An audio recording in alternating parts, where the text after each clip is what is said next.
মৰমৰ ছাত্ৰ-ছাত্ৰীসকল মই হেমেন ডেকা ছাৰে কৈছোঁ আজি মই তোমালোকক first chapter the solid state অৰ্থাৎ কঠিন অৱস্থা অধ্যায়ৰ ক্ৰিষ্টেলাইন সলিড ক্ৰিষ্টেলীয় কঠিন পদাৰ্থ এমৰফাছ সলিড অনিয়তাকাৰ কঠিন পদাৰ্থ ক্ৰিষ্টেল লেটিছ পইণ্ট বা লেটিছ বিন্দু ইউনিট চেল বা একক কোষ এই টপিক কেইটাৰ বিষয়ে বুজাম লগতে এই টপিকসমূহৰ ওপৰত অহা প্ৰিভিয়াছ ইয়াৰ্ছৰ ফাইনেল এক্সামৰ কুৱেশ্যনবোৰৰ আনসাৰ কৰি দেখুৱাম যদি ভিডিঅ'টো ভাল পোৱা তেন্তে লাইক আৰু শ্বেয়াৰ কৰিবা আৰু বাকি অংশবোৰ ভিডিঅ' বা এনেকুৱা ধৰণৰ ভিডিঅ' পাবলৈ মোৰ চেনেলটো ছাবস্ক্ৰাইব কৰিবা এতিয়া তোমালোকে পদাৰ্থৰ তিনিটা অৱস্থাৰ সলিড লিকুইড আৰু গেছিয়াছ ষ্টেটৰ বিষয়ে আগতে পঢ়ি আহিছা গতিকে ডিটেইলছকৈ নকওঁ এই চেপ্টাৰটোত আমি সলিড ষ্টেটৰ বিষয়ে আমি অধ্যয়ন কৰিম বা মই শিকাম সলিডৰ প্ৰপাৰ্টিবোৰৰ বিষয়ে অকণমান চাওঁ আহা they have definite mass volume and shape কঠিন পদাৰ্থৰ নিৰ্দিষ্ট ভৰ আয়তন আৰু আকৃতি থাকে they have short inter particular distances কঠিন পদাৰ্থৰ আন্তঃকণা দূৰত্ব কম they have strong inter particular forces তাৰমানে কঠিন পদাৰ্থৰ আন্তঃকণা শক্তি অতি শক্তিশালী হয় আৰু their constituent particle have fixed position and can only oscillate about their mean position তাৰমানে কঠিন পদাৰ্থৰ উপাদান কণাবোৰৰ স্থিৰ অৱস্থানত থাকে আৰু এই অৱস্থানতহে সিহঁতে দুলি থাকিব পাৰে আৰু দে আৰ ইনকম্প্ৰেছিবল এণ্ড ৰিজিড সিহঁতে সংকোচনশীল নহয় আৰু ইহঁত দীৰ্ঘ হয় এতিয়া কণাবোৰৰ সজ্জাৰ ক্ৰমৰ ওপৰত নিৰ্ভৰ কৰি কঠিন পদাৰ্থৰ দুটা ভাগত ভাগ কৰা হৈছে ক্ৰিষ্টেলাইন সলিড আৰু এমৰফাছ সলিড ক্ৰিষ্টেলাইন সলিড ইয়াক অসমীয়াত ক্ৰিষ্টেলীয় কঠিন পদাৰ্থ বা নিয়তাকাৰ কঠিন পদাৰ্থ বা কেতিয়াবা স্ফটিকাকাৰ কঠিন পদাৰ্থ বোলে আৰু এমৰফাছ সলিড অনিয়তাকাৰ কঠিন পদাৰ্থ the solids having definite geometrical shapes are called crystalline solids অৰ্থাৎ নিৰ্দিষ্ট জ্যামিতিক আকৃতি থকা কঠিন পদাৰ্থবোৰক ক্ৰিষ্টেলীয় কঠিন পদাৰ্থ বোলে আনহাতে এমৰফাছ সলিডত এমৰফাছ শব্দটো গ্ৰীক ৱৰ্ড এমৰফছ শব্দৰ পৰা ডিৰাইভ কৰা হৈছে যাৰ অৰ্থই হৈছে ন' ফৰ্ম অৰ্থাৎ আকৃতি নাই কোনো আকৃতি নাই সেয়া আমি ক'ব পাৰোঁ the solids that do not have definite geometrical shape are called amorphous solids অৰ্থাৎ নিৰ্দিষ্ট আকৃতি নথকা কঠিন পদাৰ্থবোৰক আমি অনিয়তাকাৰ কঠিন পদাৰ্থ বুলি কোৱা হয় আৰু ইহঁতৰ মাজত ডিফাৰেঞ্চবোৰনো কি চাওঁ আহা এটা নেচাৰ ক্ৰিষ্টেলাইন সলিডবোৰক প্ৰকৃত ট্ৰু সলিড বুলি কোৱা হয় আৰু এমৰফাছ সলিডক চিউডো সলিড বা ছদ্ম বা ভুৱা কঠিন পদাৰ্থ বুলি কোৱা হয় আৰু arrangement of particles crystalline solid have long range order arrangement in constituent particles অৰ্থাৎ ক্ৰিষ্টেলীয় কঠিন পদাৰ্থত উপাদান কণাবোৰ এক নিৰ্দিষ্ট ক্ৰমত শৃংখলিতভাৱে সজ্জিত হৈ থাকে গতিকে ইহঁতৰ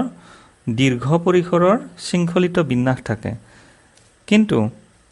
in amorphous solids the arrangement of constituent particles is not regular and they may have a short range order তাৰমানে অনিয়তাকাৰ কঠিন পদাৰ্থত উপাদান কণাবোৰ বিশৃংখলিত ৰূপত থাকে গতিকে ইহঁতৰ চমু বা হ্ৰস্ব পৰিসৰৰ ক্ৰমহে থাকিব পাৰে আৰু ৩ নম্বৰটো শ্বেপ হৈছে ক্ৰিষ্টেলাইন সলিডৰ নিৰ্দিষ্ট বৈশিষ্ট্যপূৰ্ণ আকৃতি আছে আৰু এমৰফাছ সলিডৰ নিৰ্দিষ্ট বৈশিষ্ট্যপূৰ্ণ আকৃতি নাই নেক্সট ক্ৰিষ্টেলাইন সলিডবোৰ এনিচোট্ৰপিক ইন নেচাৰ আৰু এমৰফাছবোৰ আইচোট্ৰপিক এনিচোট্ৰপিক ইন নেচাৰ মানে বৈষমদৈশিক তাৰমানে ক্ৰিষ্টেলাইন সলিডবোৰৰ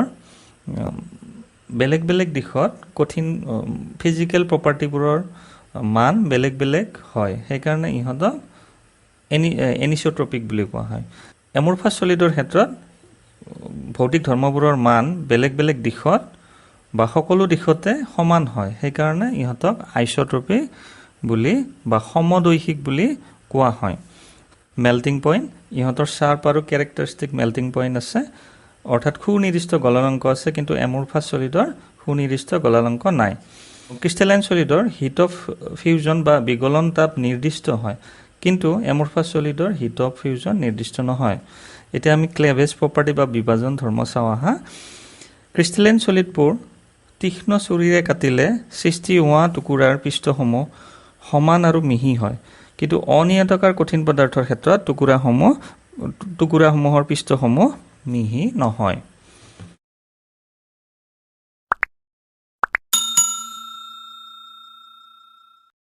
এতিয়া কুৱেশ্যন চাওঁ, এমৰফাছ চলিডছ আৰ কনচিডাৰ্ড এজ চিউডো চলিডছ অৰ চুপাৰকুল লিকুইডছ, ৱাই? তাৰমানে অনিয়তাকাৰ কঠিন পদাৰ্থবোৰক ভুৱা কঠিন পদাৰ্থ বা অশীতলীকৃত জুলীয়া পদাৰ্থ বুলি গণ্য কৰা হয় কিয়? কিয় হয়? Like liquids amorphous solids such as glass have a tendency to flow' though very slowly, therefore sometimes these are called pseudo solids or supercool liquid. তাৰমানে জুলীয়া পদাৰ্থৰ দৰে ইহঁতেও বৈ যাব পাৰে, সেইকাৰণে ইহঁতক কি বুলি কোৱা হয়? ভুৱা কঠিন পদাৰ্থ বা অতি শীতলীকৃত জুলীয়া পদাৰ্থ বুলি কোৱা হয়। বহু বছৰ পুৰণি ঘৰৰ খিৰিকীবোৰৰ গ্লাছবোৰৰ তলৰ ফালে সামান্য ডাঠ হয়, মানে থিকনেছটো বেছি হয়। ইয়াৰ কাৰণ হৈছে গ্লাছ অনিয়তাকাৰ কঠিন পদাৰ্থ ইহঁতে বৈ আহিব পাৰে, ওপৰৰ পৰা তললৈ বৈ অহা কাৰণে তাৰ থিকনেছটো অকণমান বেছি হয়। ক্ৰিষ্টেলাইন চলিডবোৰক চাৰিটা ভাগত ভাগ কৰা হৈছে: ionic solid, molecular solid, covalent solid, metallic solid. আৰু মলিকুলাৰ চলিডক আকৌ নন পোলাৰ, পোলাৰ আৰু হাইড্ৰজেন বণ্ডেড, এই তিনিটা শ্ৰেণীত ভাগ কৰা হৈছে। মলিকুলাৰ চলিডৰ ক্ষেত্ৰত কনষ্টিটুৱেণ্ট পাৰ্টিকলবোৰ হৈছে মলিকুল বা অণু, কিন্তু মলিকুলবোৰ হাইড্ৰজেন, ক্লৰিন আদিৰ নিচিনা নন পোলাৰ বা অধ্ৰুৱীয় হ'লে ইহঁতক নন পোলাৰ চলিড বোলে, আৰু ইহঁতৰ মাজত ডিছপাৰচন বা বিস্তাৰণ বল থাকে। আকৌ ছালফাৰ ডাই অক্সাইড বা HCl আদিৰ দৰে পোলাৰ বা ধ্ৰুৱীয় অণুৰ দ্বাৰা সৃষ্টি হ'লে ইহঁতক পোলাৰ মলিকুলাৰ চলিড বুলি কোৱা হয়। আৰু ইহঁতৰ মাজত ডাইপোল ইণ্টাৰেকশ্যন বা ডিমেৰু আকৰ্ষণী বল থাকে। আৰু মলিকুলাৰ চলিডৰ মলিকুলবিলাকৰ মাজত যদি হাইড্ৰজেন বণ্ডিং থাকে, সেইবোৰ চলিডক কি বোলে? হাইড্ৰজেন বণ্ডেড চলিড বুলি কোৱা হয়। যেনে NH3, এমনিয়া, ৱাটাৰ বা বৰফ আদিত কি থাকে? হাইড্ৰজেন বণ্ডিং থাকে। এতিয়া আয়নিক চলিডৰ ক্ষেত্ৰত ইহঁতৰ কনষ্টিটুৱেণ্ট পাৰ্টিকল বা উপাদান কণাবোৰ হয় আয়ন হয়, আৰু ইহঁতৰ মাজত কুলম্বিক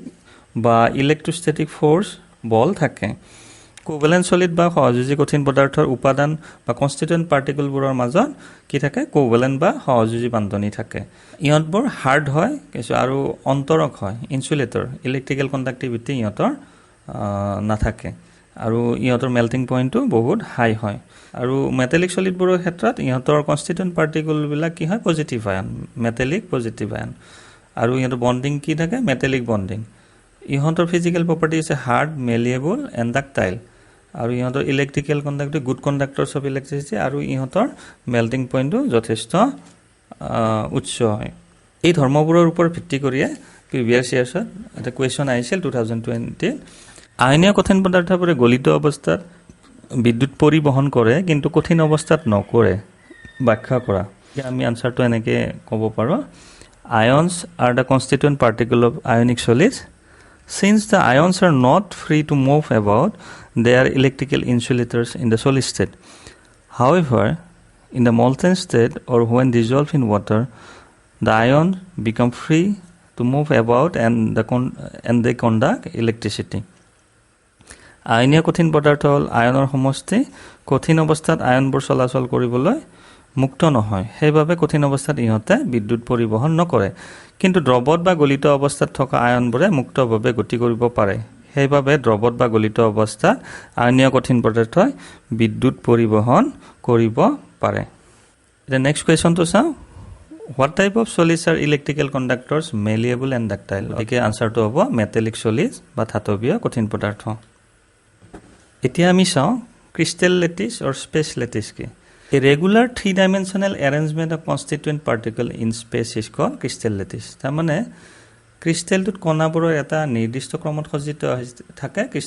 তোমালোকে গম পাইছাই, ত্ৰিমাত্ৰিক ক্ষেত্ৰত কণাবোৰৰ নিয়মিত সজ্জাকে ক্ৰিষ্টেল লেটিছ বোলা হয়। আৰু ক্ৰিষ্টেল লেটিছৰ each point in a lattice is called lattice point or lattice site. Crystal লেটিছৰ প্ৰতিটো বিন্দু লেটিছ বিন্দু বুলি কোৱা হয়, আৰু প্ৰতিটো কণাকে কি বুলি কয়? লেটিছ পইণ্ট বুলি কোৱা হয়। গতিকে ক্ৰিষ্টেল লেটিছ প্ৰতিটো বিন্দুৱে ক্ৰিষ্টেলটোত গঠিত হোৱা এটা উপাদান কণা প্ৰতিনিধিত্ব কৰে, যি পৰমাণু, অণু বা আয়ন হ'ব পাৰে। এতিয়া এটা কুৱেশ্যন চাওঁ। এই কুৱেশ্যনটো 2020 দিছে: give the significance of a lattice point. Lattice বিন্দুত তাৎপৰ্য লিখা। ইয়াৰ আনসাৰটো লেটিছ বিন্দু তাৎপৰ্য হ'ব its point in a crystal lattice represent one constituent particle which may be an atom a molecule অৰ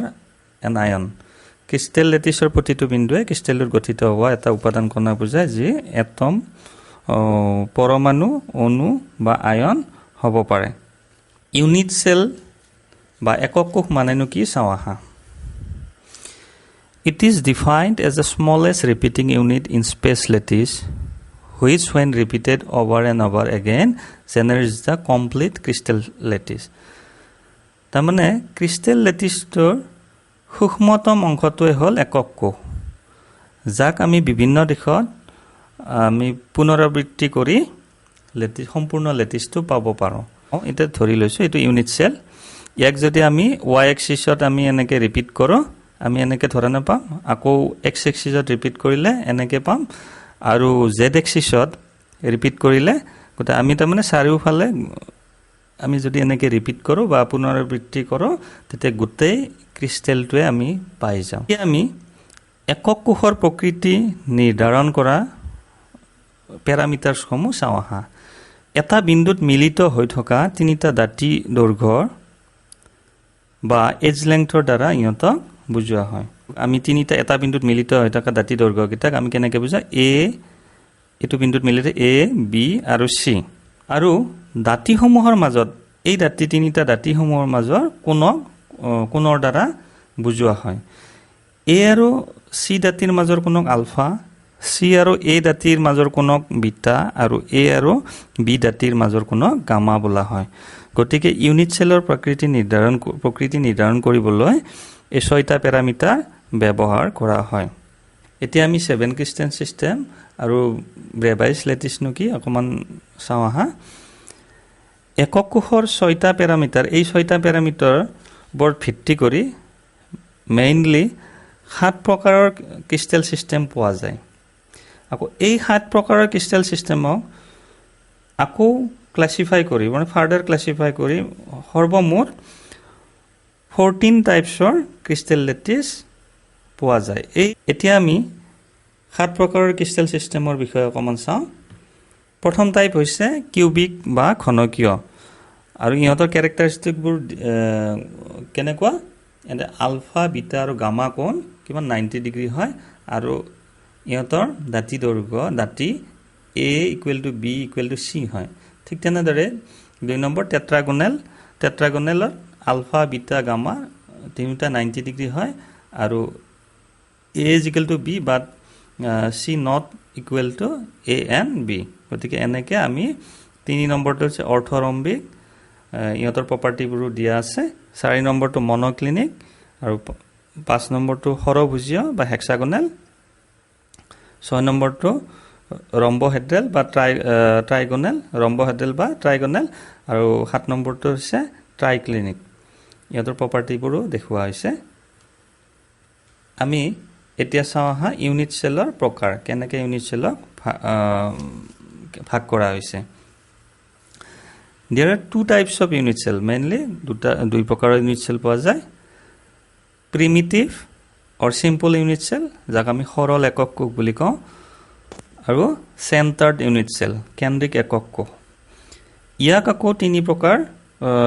তিনি প্ৰকাৰত বিভক্ত কৰা হৈছে face centered unit cell বা পৃষ্ঠকেন্দ্ৰিক একক কোষ ইহঁতক সংক্ষেপে FCC বুলি কোৱা হয় আৰু body centered unit cell দেহকেন্দ্ৰিক একক কোষ ইহঁতক BCC বুলি কোৱা হয় আৰু end centered unit cell প্ৰান্তকেন্দ্ৰিক একক কোষ প্ৰথমতে আমি চাওঁ primitive unit cell বা সৰল একক কোষ কি they have constituent particles only at its corner তাৰমানে সৰল একক কোষত ইয়াতে একক কোষৰ 8টা কৰ্নাৰ আছে 8টা কৰ্নাৰত 8টা পাৰ্টিকল কনষ্টিটুৱেন্ট পাৰ্টিকল থাকে চেণ্টাৰ্ড ইউনিট সেলৰ বা কেন্দ্ৰিক একক কোষৰ কৰ্নাৰ বিলাকত উপাদান কণা থকাৰ উপৰিও একক কোষটোৰ আন স্থানতো এক বা একাধিক উপাদান কণা থাকে এফচিসি বা পৃষ্ঠকেন্দ্ৰিক একক কোষত 8টা কৰ্নাৰত 8টা পাৰ্টিকল থাকে আৰু 6খন পৃষ্ঠত সেই 6খন পৃষ্ঠৰ কেন্দ্ৰত এটাকৈ পাৰ্টিকল থাকে বিসিসিৰ ক্ষেত্ৰত কি হয় 8টা কৰ্নাৰত 8টা পাৰ্টিকল থাকে আৰু বডিটোৰ কেন্দ্ৰত এটা পাৰ্টিকল থাকে এতিয়া এন চেণ্টাৰত আকৌ কি হয় 8টা কৰ্নাৰত 8টা পাৰ্টিকল থাকে আৰু এই 6খন ফেজৰ যিকোনো দুখন অপোজিট ফেজৰ কেন্দ্ৰত বা চেণ্টাৰত দুটা পাৰ্টিকল থাকে এতিয়া আমি অকমান ঘনকৰ বিষয় চাওঁ ঘনকত কিমান থাকে নাম্বাৰ অফ কৰ্নাৰ কিমান থাকে 8টা মানে কোণৰ সংখ্যা 8টা নাম্বাৰ অফ ফেজ কিমান থাকে 6 মানে পৃষ্ঠৰ সংখ্যা 6 নাম্বাৰ অফ এডজেছ কিমান থাকে 12 দাঁতিৰ সংখ্যা 12 নাম্বাৰ অফ বডি চেণ্টাৰ মানে দেহৰ কেন্দ্ৰৰ সংখ্যা এটা নাম্বাৰ অফ বডি ডায়াগনেলছ থাকে 4টা দেহৰ কৰ্ণ সংখ্যা আৰু number of phase diagonal phase মানে পৃষ্ঠৰ কৰ্ণ সংখ্যা কিমান থাকে 12 থাকে এতিয়া আমি চাওঁ contribution of an atom at different lattice point of cube তাৰ মানে ঘনকৰ বিভিন্ন লেটিছ বিন্দুত পৰমাণুৰ অৱদান পৰমাণু বা আমি কনষ্টিটুৱেন্ট পাৰ্টিকল বা আমি উপাদান কণাৰ বিষয়ে মানে উপাদান কণা কিমান অৱদান দিয়ে তাৰ মানে কিমান অংশ এটা ইউনিট সেলৰ ভিতৰত থাকে আমি তাকে চাওঁ বডি চেণ্টাৰত থাকিলে বডি চেণ্টাৰত কাখৰ ইউনিট সেল বিলাকৰ লগত ইহতে কোনো শেয়াৰ কৰি নাথাকে এটা কৰ্নাৰত থকা পৰমাণু বিলাক এইটো ইউনিট সেলৰ কৰ্নাৰত যিবিলাক থাকে হিয়তে কাখৰ 8টা ইউনিট সেলৰ লগত শেয়াৰ কৰি থাকে এটো মাজৰ চিত্ৰটো দেখা পাইছে মাজৰ 8টা কাখৰ 8টা ইউনিট সেলৰ লগত শেয়াৰ কৰি থাকে তাৰ মানে এই পাৰ্টিকল বা পৰমাণুটোৰ 1/8 পাৰ্ট হে এটা ইউনিট সেলৰ ভিতৰত থাকে তাৰ মানে এই কৰ্নাৰত থকা এনেকে 1/8 পাৰ্ট হে এটা ইউনিট সেলৰ ভিতৰত থাকে এতিয়া ফেজ চেণ্টাৰত থকা বা পৃষ্ঠৰ কেন্দ্ৰত থকা যিবিলাক পৰমাণু আছে হিয়তক কাখৰ আৰু এটা ইউনিট সেলৰ দ্বাৰা এনেকে শেয়াৰ হৈ থাকে তাৰ মানে ফেজ চেণ্টাৰত থকা পৰমাণুটোৰ আধা অংশহে এটা ইউনিট সেলৰ ভিতৰত থাকে এজ চেণ্টাৰত থাকিলে এজ চেণ্টাৰত থকা যিবিলাক পাৰ্টিকল আছে পৰমাণু আছে সেইবিলাক কেইটা ইউনিট সেলৰ দ্বাৰা শেয়াৰ হৈ থাকে 4টা ইউনিট সেলৰ দ্বাৰা হৈ থাকে গতিকে এটা ইউনিট সেলৰ ভিতৰত 1/4 পাৰ্ট হে এটা ইউনিট সেলৰ ভিতৰত থাকিব এতিয়া আমি চাওঁ total number of atom in different unit cell বিভিন্ন একক কোষত মুঠ পৰমাণুৰ সংখ্যা এটা প্ৰথমতে চাওঁ সৰল একক কোষত মুঠতে কিমানটা পৰমাণু থাকে ইয়াতে তোমালোকক জাস্ট কলোৱে সিম্পল ইউনিট সেল বা প্ৰিমিটিভ ইউনিট সেল বা সৰল একক কোষত কি থাকে অকল কৰ্নাৰ কেইটাতে থাকে তাৰ মানে কেইটা কৰ্নাৰ থাকে 8টা কৰ্নাৰত 8টা পাৰ্টিকল থাকে কনষ্টিটুৱেন্ট পাৰ্টিকল থাকে আমি পৰমাণু বুলি ধৰি লৈছো বাৰু কৰ্নাৰত থকা বিলাক পৰমাণু বিলাক বা কনষ্টিটুৱেন্ট পাৰ্টিকল বিলাকৰ এটা ইউনিট সেলত কিমান থাকে 1/8 পাৰ্ট হে থাকে গতিকে মুঠ পৰমাণু থাকিব ইউনিট সেলটোৰ ভিতৰত যেটো 8টা কোণ আছে 8 * 1/8 = 1 তাৰ মানে 1 এটম বা এটা পৰমাণু হে সিম্পল ইউনিট সেল বা প্ৰিমিটিভ ইউনিট সেলত এটা পৰমাণু হে থাকে বিসিসিৰ ক্ষেত্ৰত কি হয় কলোৱে বিসিসিৰ কৰ্নাৰত 8টা পাৰ্টিকল থাকে আৰু বডিটোৰ চেণ্টাৰতে এটা থাকে যেহেতু চেণ্টাৰত থকাটোৱে কোনো কাখৰ ইউনিট সেলৰ লগত শেয়াৰ নকৰে গতিকে সম্পূৰ্ণ এটমটোৱে সেই ইউনিট সেলটোৰ ভিতৰত থাকে আৰু 8টা কৰ্নাৰত 8টা পাৰ্টিকল থাকে গতিকে বডি চেণ্টাৰত বা বিসিসিত কিমানটা পাৰ্টিকল থাকিব 8 * 1/8 প্লাস 1 * 1 এটম 1 * 1 মানে এটা বডি চেণ্টাৰত 1 আৰু তাৰ কন্ট্ৰিবিউশনো কিমান হ'ব 1 গতিকে টোটাল কিমান থাকিব দুটা এটম থাকিব তাৰ মানে বিসিসিত কিমানটা এটম থাকে দুটা এটম থাকে এফসিসিৰ ক্ষেত্ৰত চাওঁ এফসিসিত কি হয় 8টা কৰ্নাৰত 8টা থাকে আৰু 6খন ফেজতে 6খন পৃষ্ঠৰ চেণ্টাৰতে এটা কৈ থাকিব আৰু কৰ্নাৰত থকা বিলাকৰ কন্ট্ৰিবিউশন আছে 1/8 আৰু পৃষ্ঠত অলৰেডি মই বুজাইছো পৃষ্ঠ কেন্দ্ৰত থকা বিলাকৰ কন্ট্ৰিবিউশন হাফ তাৰ মানে আধা পোৰশন হে এটা ইউনিট সেলৰ ভিতৰত থাকে গতিকে ফেজ চেণ্টাৰত বা এফসিসিত কিমানটা এটম থাকিব 8 * 1/8 প্লাস 6 * হাফ তাৰমানে মুঠতে 4টা এটমহে থাকিব এটা কুৱেশ্যন আহিছিল চোৱাচোন mention the number of atom present in BCC unit cell এটা তাৰমানে বিচিচি একক কোষত থকা পৰমাণুৰ সংখ্যা উল্লেখ কৰা এটো 2017 ত আহিছিল এটো কিমানটা হ'ব অলৰেডি ইয়াতে অকমান ভুল হৈছে বিচিচি হ'ব লাগে দুটা এটম আনসাৰটো হ'ব দুটা এটম বা দুটা পৰমাণু next question number 5 to show how many atoms can be assigned to each unit cell if an element form a BCC unit cell and a FCC unit cell it 2012 ত আহিছিল গতিকে আমি calculate কৰি already আমি দেখুৱাই দিছো BCC ত কিমানটা থাকিব দুটা এটম থাকিব এনে ক্যালকুলেশন কৰি ফেলে দেখুৱাব লাগিব আৰু FCC ত কিমানটা থাকিব 4টা পৰমাণু বা 4 এটমস থাকিব গতিকে নিশ্চয় তোমালোকে আনসাৰটো কৰিব পাৰিবা গতিকে এই অধ্যায়ৰ ফাৰ্স্ট পাৰ্টটো ইমানতে অন্ত পৰি